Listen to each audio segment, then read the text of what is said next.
Hello viewers, welcome once again to another edition of our literary program, In Conversation with Young Minds. That's right, we are once again here gathered in the studios and we have some creative, budding writers, authors, poets here with us, and they will be expressing themselves, they will be talking about themselves. What is so beautiful about this program is the fact that every month we come with a set of students, college students. Well, they come and engage with us. They speak about themselves, they speak about their writing skills and what made them really go into such creative arena of their life. What is also very important to note here is that with the new education policy, things are a little tough. Well, the subjects have been added and the amount of studies that one has to do is much more than what was being done earlier. But the beautiful thing is that these students find time for other activities of their life and they're engaging and they are actually writing and expressing themselves. And so today we are gathered here to talk to them, to understand these young minds, because they're full of inspirations, full of ideas, and they can write so beautifully. Many of you who are watching this program indeed will be surprised, because what I understand is that these three young minds have so much to write and so much to speak. So here I go ahead and welcome the students of a college here, that is Synod College, and they are from the various semesters of the college, the 2nd and the 6th semester students, and they are here today in the studio and to engage with us and to speak to us as we converse in our program In Conversation with Young Minds. So let me go ahead and introduce them to you. We have with me, just beside me is of course Damon. Damon is there, and we are also being joined by Meba, and right to my extreme left is Henry. It's such a pleasure to have you, the three, beautiful faces, fresh faces, once again to engage and to be a part of this program today. Thank you so much for taking your time out. All right, as I always do that, I take your first name, but then I know that when I tell you to introduce yourselves, you have so much more to introduce. Let us start with you, Henry. Introduce yourself, of your hobbies, of yourself a little bit more for the sake of all of our viewers. Hello everyone, my name is Henry Van Alfela Marbo. I'm from Synod College, a BA student, currently studying in the 6th semester. I started to write poetry when I was in class 6, and when I was in class 10 there was a program that I write a poetry in my own language, Kasi. It's about drugs, and it has been with me, poetry has been with me ever since, and I started to take a poetry competition in the 5th semester just last year, and I also didn't think that I won, but I won. So yeah, that's how the journey is. Yes. We'll be knowing so much more about you. Thank you for your brief introduction. Let's come to you, Meba. Hello, I am Meba Larishishanongse, and I am also a student of Synod College, and I am currently in my 6th semester. So a little bit about me is that I really love reading and writing poems, and also I really love listening to music, and I sing a lot. And for me, those two, they walk side by side and hand in hand. Let's come to you now, Damon.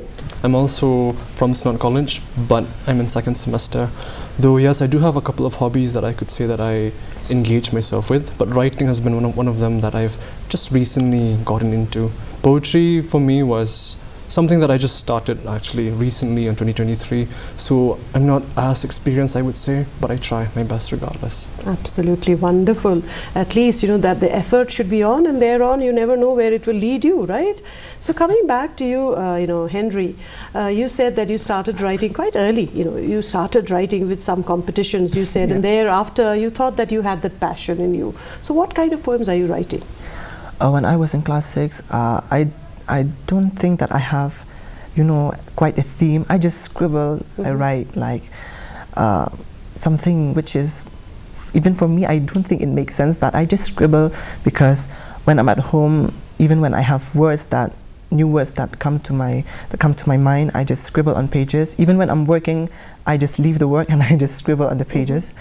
And when I was in last semester, I started to write. I said to myself, like, maybe I should take this poetry slam competition in the college. And when I was doing the poetry slam, I realized myself that I'm growing in my writing, and I learn new words, and what I learned from those words it makes me feel that I can connect to them. Wonderful, you know, whatever you said, because this connecting and relating to your work is so important. Meba, what kind of poems you've been writing? Because there are inspirations galore, but you must have fixed yourself to any particular theme or whatever, or you've just left it open. Well, I read a lot of poems. I like reading narrative poems, pastoral poems, and free verse. But I really find myself to be deeply connected to confessional poetry. You know, Kamala Das, she's one of the most popular poets here in India, and I find myself really connected to her because her poems are really intimate. They're deep, and you know, she gave us a sense of connection. It's like a bridge that she connects to us. So for me, I've been writing a lot of confessional poetry as well. Okay, what is confessional poems, incidentally? Well, it's a poem that you know, you confess your deep feelings, your insecurities. For me, that's confessional poetry. All right, wonderful. And now, Damon, I mean, since you said you've started, you know, writing very, very recently, but then you have taken into it. Now you're hooked to it. Yes. Yeah. So, what kind of works have you written? Well, for me, if I really have to describe it, I don't exactly have a particular theme, but it all stems from the day that I took this journey. I had this one particular friend that I met, and through her I began to realize that expressing isn't just through, let's say, art, because I used to want to become an artist, but then I also realized that you could create images through words. You could make people understand. You could create this relatability, you know, between you and this person reading, let's say, your work. And I remember the day when I first wrote my first poem. I began to realize that, wow, maybe I am made for this. Maybe I do have this passion inside me that I could try to keep improving. Then as I kept going, then from there, it became instinctive in my mind, and then from there I kept on going. Yeah, I mean, the rest of you would agree to this, that, you know, you can. It is not just art that you can create. You know, you can also create through images through your words. Because it's a beautiful line that he has just spoken. You can create images through words also. It depends on the images for me personally, because there's one poem that I wrote. I also don't remember. There was a poem about society, I think, that I see poverty, where people are, you know. It moves you, right? Yes, when you it see. moves, it touches me, and I can connect to it. And when I connect with the feelings and emotions, and I start to write, and sometimes when I write poetry, I just draw doodles sometimes. Even if it's not good, it's like I'm making that. This is the images that I'm. Wow, that's interesting. That's so interesting, right? Because, you know, we understand things more, I think, when we see images, pictures, right? Yes. I mean, that's why they're making a lot of animation films, which we adults also love to watch. Maybe any quick thoughts on what he just said? Well, for me, poetry, you know, it's a way of expressing oneself. It helps me make sense of the world around me. And also, when I write poetry, it captures my fragmented thoughts, it captures my imagination, and from there it turns into clarity. So yeah, I agree with what Damon has said. Yeah, absolutely, because, you know, the world is now no more the way it used to be, not at least from my times. In your time now, there's too much of everything. You know, it's like too much of abundance, you know, and they say that, you know, now we live in fleeting moments, because everything is fleeting, right? I mean, we go through mobiles, we fleet through mobiles. Everything is so our mind also has become very fleeting. Yet, I think when you write, you are more composed, more calm, you're at the moment. Does it feel that sense of calmness, of, you know, of being related to the present when you are just with yourself, because you are with yourself that time when you're writing, composing something? Yes, I do agree with that, actually, because I feel like for me, and maybe along with many others out there, it's like when you're in that zone, with a particular idea, let's say, it's like everything around you freezes. It's like you are numb to almost everything that could distract you, and you are just in this art that you want to create, maybe just for yourself, or maybe there are just these emotions that you need to tell someone but you know for a fact that you can't. But by conveying this to yourself, by yourself, you feel whole, you feel this sense of enjoyment. So I do agree with that, because the world's moving fast, and we do need to slow down for a bit. How wonderful. I mean, it's coming from you people. It's so heartening to know that, because, you know, we are definitely heading in a pace which is so fast these days. Speed is what we're talking about everything. Internet speed, everything speed, right? Yeah. But then, you know, all three of you, I would like to put, there are so many inspirations around us. But I think most of you all are still writing your feelings, your emotions. What about the surroundings? You said that you are touched sometimes, but what you see, poverty maybe moves you. Yes. There are so many other things. A pretty flower or any image can also create abundance of images in your mind, right? So are you all also in that kind of a writing? Because, you know, earlier, when we take the earlier periods, Keats, Wordsworth, whoever, they have written more about nature. They're more nature lovers. Yes. But nowadays, I think, are we writing more about ourselves more? Meba, anything? Well, for me, I don't just write about myself. I don't just write about my feelings. I do write about you know, the world around me, and sometimes I would sacrifice my sleep just to see the sunrise, you know, so that I could sit there, and then I could imagine things and romanticize about it. I do write about nature, because, you know, everything around me is beautiful, and I mean, how could you not write about it, right? Right. And you know, we live in such a beautiful land that nature is such in abundance. I think it obviously would bring in that creative passion in all of us. I'm not a writer at all, but then still I would try to strive to write something beautiful. However, are you also, all three of you, into reading? Yes. Yeah? What kind Yes. of books are? For me, I do a lot of reading, but from being a person that listens a lot, I have found myself engaging in a lot of philosophy, actually, because I feel like as I'm getting older, I feel like I spend most of my time in my own mind. So philosophy, in a way, helps me to cope with certain things, with a lot of things, actually. So even like I have found ways to try to like implement a bit of these philosophical ideas onto my writing, but maybe just not for me, but maybe for someone else who might need them. You seem to be very mature. You know, Damon, have you been reading for some time now? Because you're just in second semester. Yes. Right? Yeah? Okay, philosophy. So philosophy, what about you, Henry? When it comes to reading, it depends on what kind of novels. When I was in high school or in school, it depends on what kind of novels are we reading. For me, when I was in class 7, there was a book titled Little Woman. That's a beautiful story. And when in class 8, there's a book called Coral Island, where three boys are stranded in an island, and they are struggling to survive. And now in college, I can see that novels reading and poetry are different when I was in my school, in high school, and now. Yes. Absolutely. Now I can see all of you all have kept your works in front of you, be it inside your mobile or in a notebook or in a diary. How about reading something out, you know, your work, for the sake of our readers? Let's begin with you, Damon.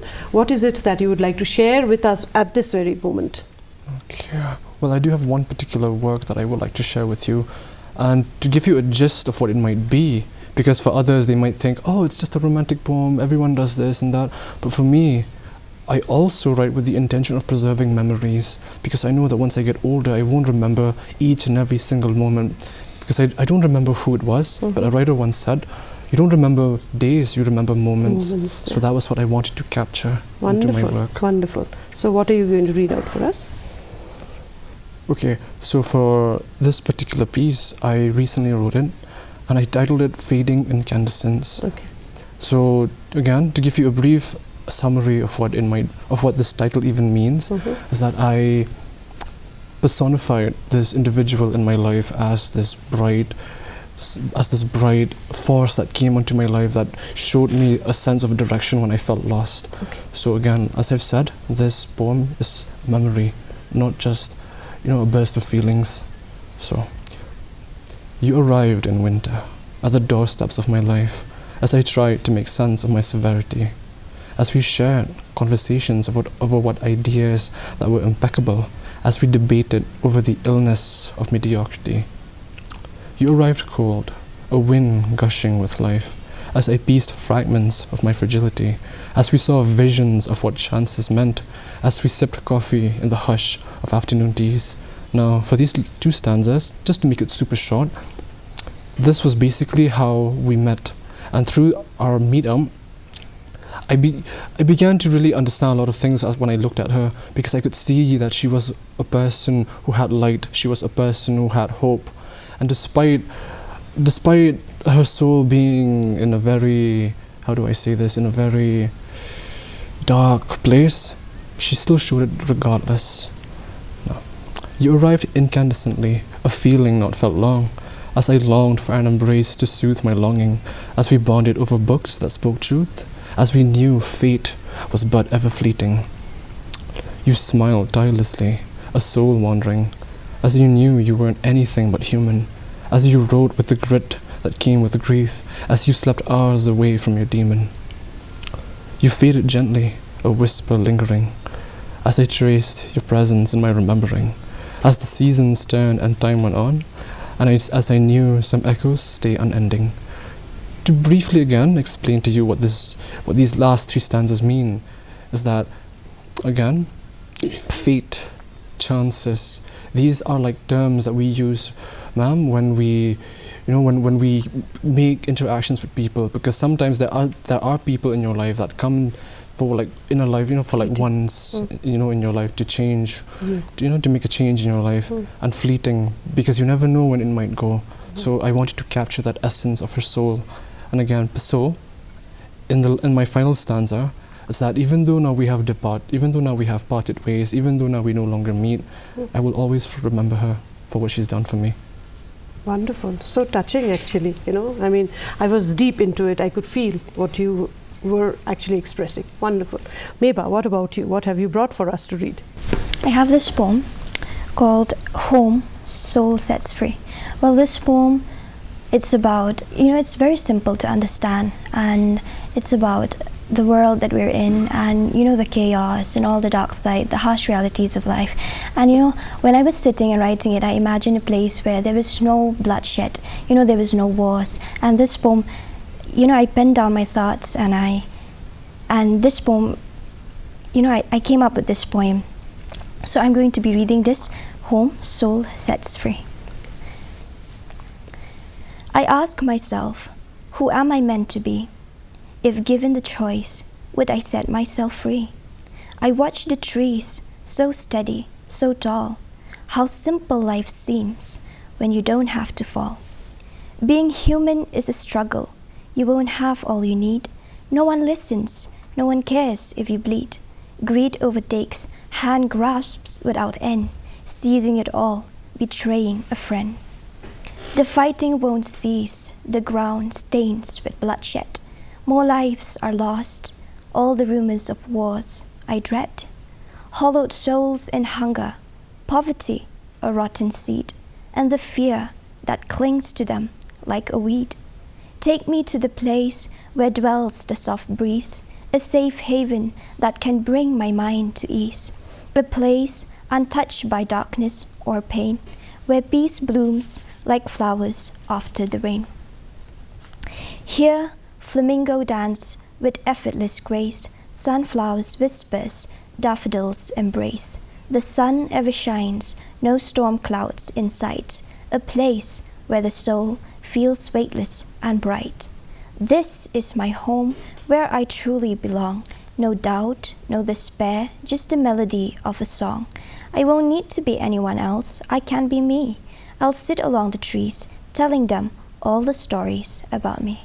Oh, wonderful. So nice. Really. Beautiful, beautiful thoughts. What about you, Henry? Well, there is a poem that I wrote last year. Just a brief introduction about the poem.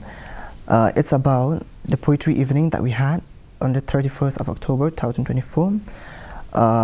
Even my two friends here participated in that poetry evening, and they read beautiful poetries, and my friends also wrote beautiful. There is also one friend that he doesn't know how to write poetry, but even so he write, and when he writes, and I can feel the emotions he put into it, the hard work he put into it.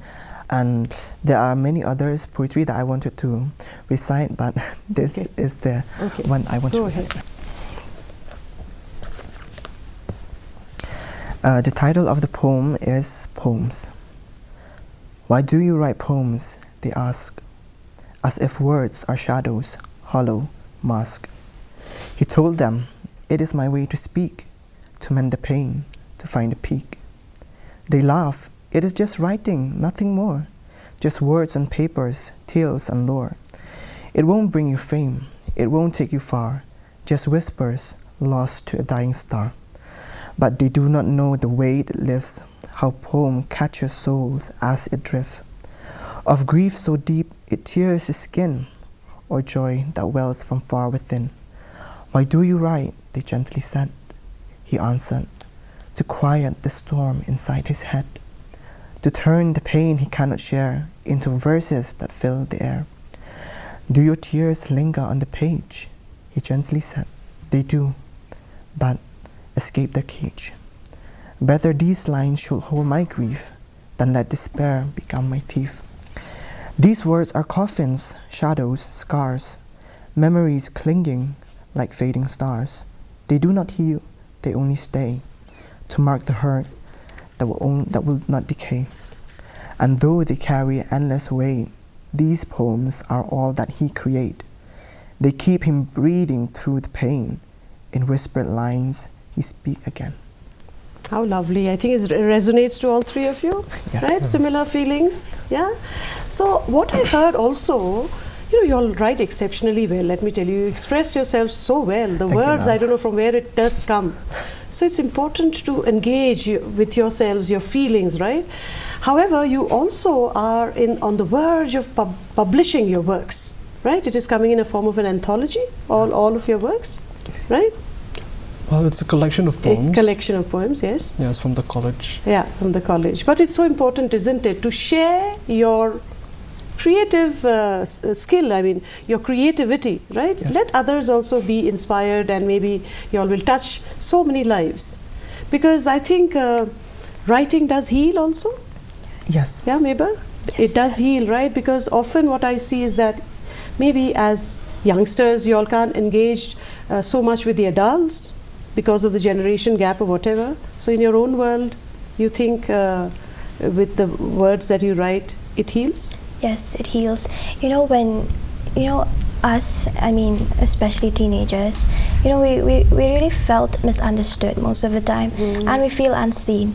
And I can't express myself in regular speeches, so my safe space is poetry. It's like a quiet place where it's just me and my thoughts. I would pen down my thoughts, and then I would pen down all my emotions, and I would let my frustrations out there, and I would write. But so really poetry really does heals. It heals a part of us. It heals every single part of us. It mends our fragmented heart.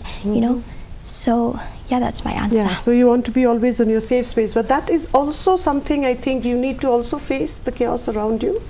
Yeah, so that because the challenges of life are so many that one cannot always be in a safe space, you have to face the world. However, as we take this conversation almost to its end now, what are the future plans? Because all of you are literature students, right? English literature students. How are you all trying to push this skill, this hobby, whatever you all have, this talent in the near future? Yes, David? Well, even though I've just begun writing, I do intend to keep getting better, because I do believe that there are areas I can keep improving. But again, looking at the future, I do have a couple ideas that I wish to achieve. Again, maybe being a teacher, a professor, a writer, publishing my own book. Like there are the possibilities are endless. Endless, absolutely. Absolutely. Possibilities are endless. One shouldn't be, just slotting oneself to any particular mold, but be a free bird, right? Explore and experiment. What about you, Henry? Well, because you're finishing college almost. Yes. Yeah. Apart from poetry, I also have a hobby that is making short films. Short films, very short films, and I do take part in colleges. And there is one that I take part in Shillong College because it was an inter-college. Okay. And we won 3rd place. Okay. And my friends also, they will come with ideas because one person can't do all the hard work or the work. What was that film that you made actually? It was Waterscape. It is about water pollution. Okay. And we had scenes and narrations, beautiful scenes that is edited by my friend, and writing, and the narration also is narrated by my friend. And yeah, for me it is short film. So you'll indulge in both, you know, films, yes, poetry, as well as in poetry writing. Wow. What about you, Meba? A quick word from you before we wind up. For me, I always push myself to write more, but I don't force. I just, whenever I have like a thought or, you know, a small, like some idea that has small come, idea and stuff, I would pen down. I would pen them down. Even if it could be a middle of the night? Yeah. Okay. I would pen them down. Sometimes when I'm doing chores or anything at home, you know, thoughts would come to me, and you know, I would like to rush and then go and pen them down and write them down. You know, I would just take my phone and on my note app, I would write everything there. And you know, so, and I also read a lot. I try my best to at least read 5 pages a day, so that, you know, and when I read, I don't read just for the sake of reading. I read like a writer, you know, and so that, you know, I read based on these authors that I can resonate with. And also my teachers, they really helped me a lot.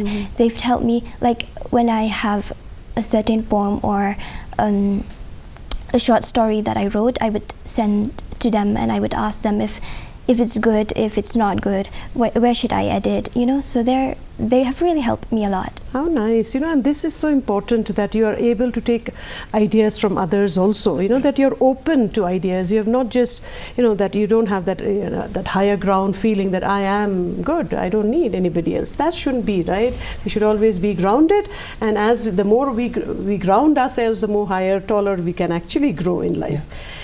I wish all 3 of you all the very best. I mean, I can see the talent through. I wish this program was longer. I could have made you all read more of your works. But unfortunately, our time is absolutely over for this. But then I'm sure there will be other opportunity when we shall interact once again. Thank you so much, Damon, Meba and Henry, for coming to the studios and speaking about yourselves. And I wish you good luck for the near future. Thank you. Thank you.